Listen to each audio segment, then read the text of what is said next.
UP विधानसभा का पहला दिन संभल की घटनाओं के नाम रहा। संभल विवाद को लेकर विपक्षी दल आक्रामक मूड में दिखा। पहले विधानसभा के बाहर प्रदर्शन किया, कार्यवाही शुरू होने पर वेल में धरना देने पहुंच गए। उसके बाद सदन में जब विपक्ष ने सरकार को घेरा तो कुंडा विधायक रघुराज प्रताप सिंह उर्फ राजा भैया उठ खड़े हुए। उन्होंने अपने जवाब से विपक्ष को धो डाला।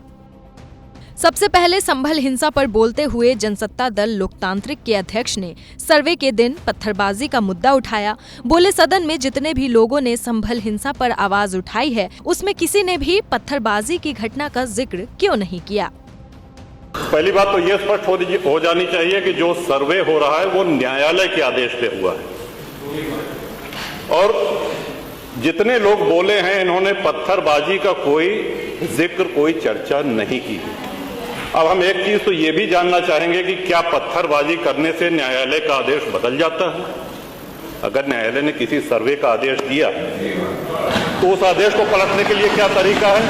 उससे बड़ी अदालत में जाए कि सड़क पे खड़े होकर के पत्थर प्रशासन के ऊपर और पुलिस के ऊपर चला जाए। आज तक कभी प्रशासन का निर्णय, न्यायालय का निर्णय इससे बदला हो तो? दूसरा, श्रीमान, पुलिस और प्रशासन के लोग जो घायल हुए हैं उनके प्रति किसी ने कोई पीड़ा, कोई चिंता व्यक्त नहीं करी। बहुत गंभीर मामला है ये। ठीक उसी तरह है जैसे बहराइच में 22 साल का एक नौजवान राम गोपाल मिश्र, 4 महीने पहले शादी हुई थी, उसकी हत्या कर दी गई। इतनी निर्मम हत्या करी गई, इतनी गोलियां शरीर में मारी गई, हाथ के नाखून भी निकाल लिए गए। अपराध क्या था कि उसने अपने धर्म का एक झंडा लगा दिया। श्रीमान, इसी चर्चा में एक बड़ा रोचक तथ्य सामने आया।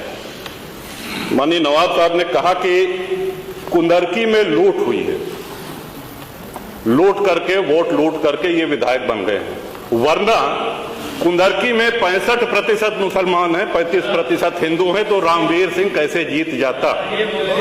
ये कार्रवाई में है हमारा। तो मनोहर, एक सवाल हम ये भी करना चाहते हैं कि जिन विधानसभाओं में राजा भैया ने संभल हिंसा में मारे गए लोगों और पीड़ित परिवारों पर तो अफसोस जाहिर नहीं किया, मगर बहराइच हिंसा में जिस लड़की की मौत हुई थी उसे लेकर विपक्ष पर सवाल जरूर कर दिया।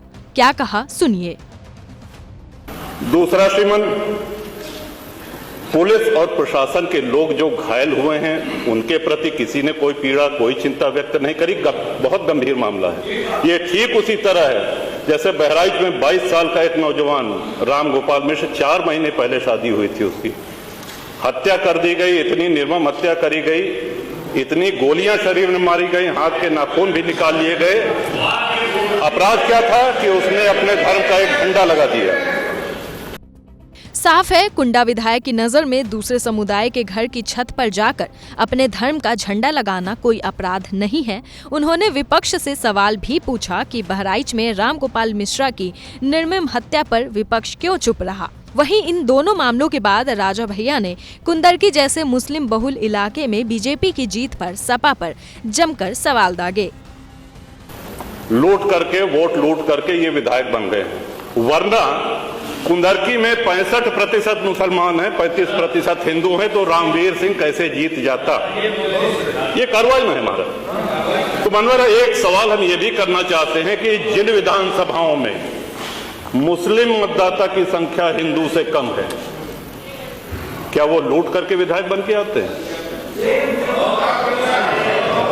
या क्या हिंदू बाहुल्य जो विधानसभाएं हैं वो मुसलमान को वोट नहीं देती? इस हिसाब से तो यही लगता है कि सबसे बड़ा आश्चर्य धरती का यही हो गया कि जब 65% मुस्लिम है तो हिंदू कैसे जीत गया। अपने संबोधन में कुंदरकी के नवनिर्वाचित विधायक ठाकुर रामवीर सिंह को लुटेरा कहने पर जनसत्ता दल लोकतांत्रिक के अध्यक्ष ने आपत्ति भी जताई, जिस पर सत्ता पक्ष ने जोरदार स्वागत किया और मेज थपथपाकर उनकी सराहना की। आज पहला दिन है इन लोगों का सदन में। हमने अनुरोध किया था जो नए सदस्य जीत के आए हैं कम से कम परिचय करा दें, हम लोग भी पहचान लें। हमारा कोई परिचय नहीं है रामवीर जी से, लेकिन वो निर्वाचित सदस्य हो चुके हैं, सदन के सम्मानित सदस्य हैं, उनका इस तरह से अपमान करना, उनको लुटेरा कहना, ये तो आपत्तिजनक है। यूपी विधानसभा में राजा भैया का इस तरह सरकार के पक्ष में बोलना कहीं न कहीं सीएम योगी को खुश और अखिलेश यादव को नाराज कर देगा। बहरहाल राजा भैया के इन बयानों पर आपकी क्या प्रतिक्रिया है, हमें जरूर बताएं।